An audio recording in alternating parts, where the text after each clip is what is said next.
Hello friends, welcome back to my channel amazing Ammu. మనం ఇవాళ వీడియోలో ఇంకో సూపర్ నాన్ వెజ్ రెసిపీతో అయితే మేము ముందుకు వచ్చానండి. థంబ్‌నెయిల్ చూస్తూనే మీకు అర్థమైపోయి ఉంటది. ఇవాళ మనము గోంగూర చికెన్ ఎలా తయారు చేసుకోవాలో చూద్దాము. ముందుగా ఇక్కడ నేను ఒక 500 గ్రామ్స్ చికెన్ అయితే తీసుకున్నానండి.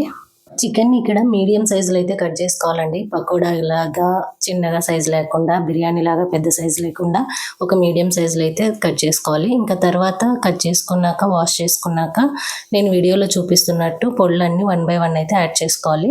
అవి ముందుగా ఉప్పు, కారం, పసుపు, ఇంకా అలాగే ధనియాల పొడి, జీరా పౌడర్, గరం మసాలా, ఇంకా ఒక కప్పు కట్ చేసి పెట్టుకున్న సన్నగా ఆనియన్స్, అలాగే టొమాటో, అలాగే పచ్చిమిర్చి, ఇంకా కొద్దిగా కొత్తిమీర, పుదీనా, ఇంకా ఫైనల్గా కరివేపాకు యాడ్ చేసుకొని మొత్తం కొద్దిగా ఆయిల్ కూడా యాడ్ చేసుకొని ఇవన్నీ మసాలా మొత్తం చికెన్ ముక్కలకి పట్టేలాగా బాగా కలపాలండి. కలిపేసి ఒక హాఫ్ అన్ అవర్ పక్కన పెట్టేసుకోవాలి.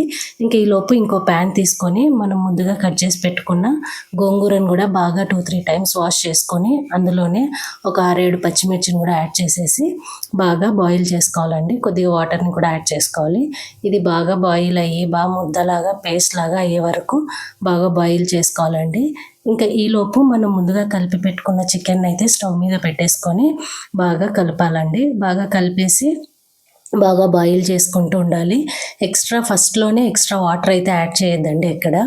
అది బాగా బాయిల్ అయ్యాక ఇక ఈలోపు మనం ఉడకబెట్టుకున్న గోంగూరను కూడా చల్లార్చుకున్నాక మిక్సర్లోకి ట్రాన్స్ఫర్ చేసుకొని బాగా మెత్తటి పేస్ట్ లాగా మిక్సీ పట్టుకోవాలండి. ఇక మధ్యలో మనం అక్కడక్కడ మనల్ని బాగా కలుపుకుంటూ ఉండాలండి. వాటర్ అయితే ఫస్ట్లోనే ఎక్కడ యాడ్ చేయకుండా చూడండి, ఇక్కడ వీడియోలో చూపిస్తున్నట్లు చికెన్లోని వాటర్తోనే చికెన్ని బాగా బాయిల్ చేసుకోవాలి. ఈలోపు గోంగూరను కూడా మెత్తటి పేస్ట్ లాగా చేసుకోవాలండి, ఇక్కడ వీడియోలో చూపించినట్లు.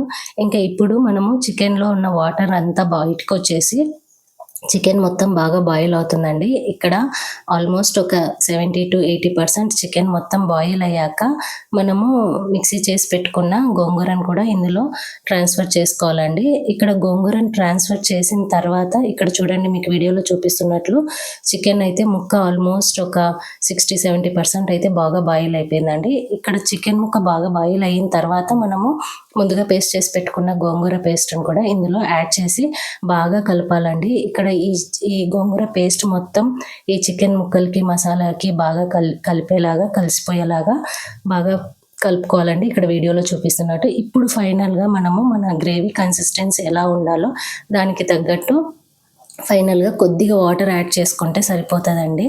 ఇంకా ఆల్మోస్ట్ ఒక 10-20% చికెన్ అండ్ గోంగూర బాయిల్ అవ్వాలి కాబట్టి కొద్దిగా వాటర్ని చూసి యాడ్ చేసుకోండి. కొంచెం గట్టిగా ఉన్నా కూడా గ్రేవీ ఇలాగా బాగా ఉంటుందండి. ఇది చపాతీలోకి కానీ, రైస్లోకి కానీ, దేనిలోకైనా సూపర్గా ఉంటుంది. మీరు కూడా ఇలా ఒకసారి ట్రై చేయండి. లాస్ట్లో కొద్దిగా ఒక గుప్పెడు కొత్తిమీరను కూడా యాడ్ చేసుకోండి. టేస్ట్ ఇంకా సూపర్గా ఉంటుంది. Thank you for watching.